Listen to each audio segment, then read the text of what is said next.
국무총리 후보라는 우려를 재삼 확인했습니다. 경제 상황 관련 질의에 만만하지만 회복세를 보이고 있다.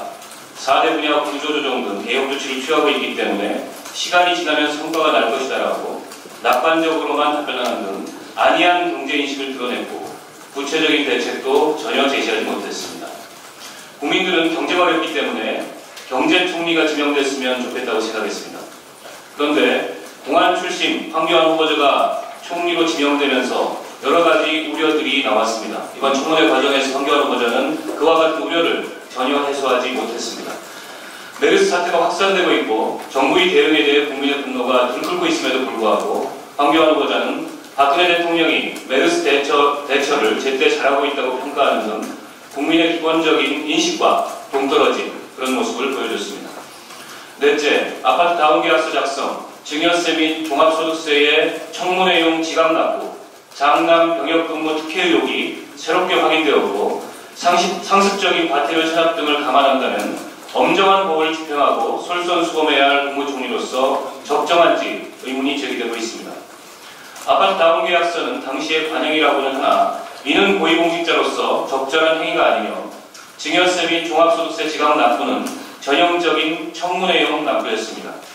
장남의 대구지역 군 복무기간과 후보자의 대구보검장 근무기간이 겹치는 것과 부대사령관과 후보자가 같은 모임 활동 정황이 제시됐고 장남 군 보직이 보병, 물자관리병, 행정병으로 3번씩이나 변경됐으며 입사 지원서에는 보직을 부관으로 기록해 실제로 어떤 일을 했는지 의문이 제기됐습니다.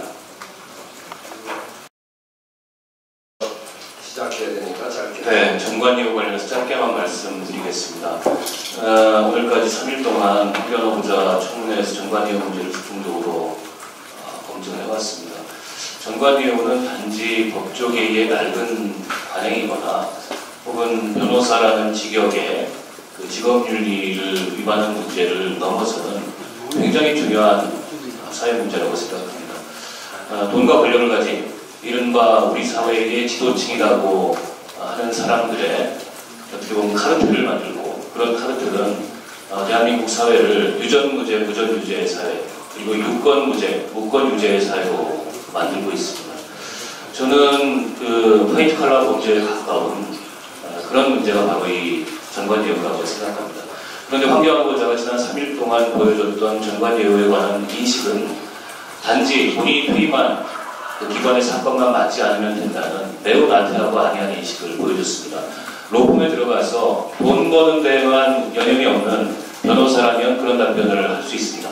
그러나 대한민국의 국무총리의 후보자로서 정관예우 문제에 대한 인식은 국민들의 그런 보편적인 인식에 비추어 봤을 때 혹은 그 직업군의 보편적인 인식에 비추어 봤을 때 매우 떨어지고 저는 보편적 결과 그리고 비정상의 정상화를 당당하라는 취지에서 임명한 총리로서의 후보 자격이 없다고 생각합니다. 또한 황교안 후보자는 본인이 변호사로 활동하면서 수많은 그런 정관예우 특혜를 누렸다는 의혹, 심지어 변호사법을 위반했다는 의혹을 받고도 제대로 그 의혹을 소명하지 못하고 있습니다. 이런 분이 과연 대한민국의 총리가 돼서 황교안 후보자가 자주 썼던 대로 법과 원칙을 지키면서 국정을 통할하고 총리의 직무를 수행할 수 있을지 대단히 우려스럽고 부적절하다고 판단합니다.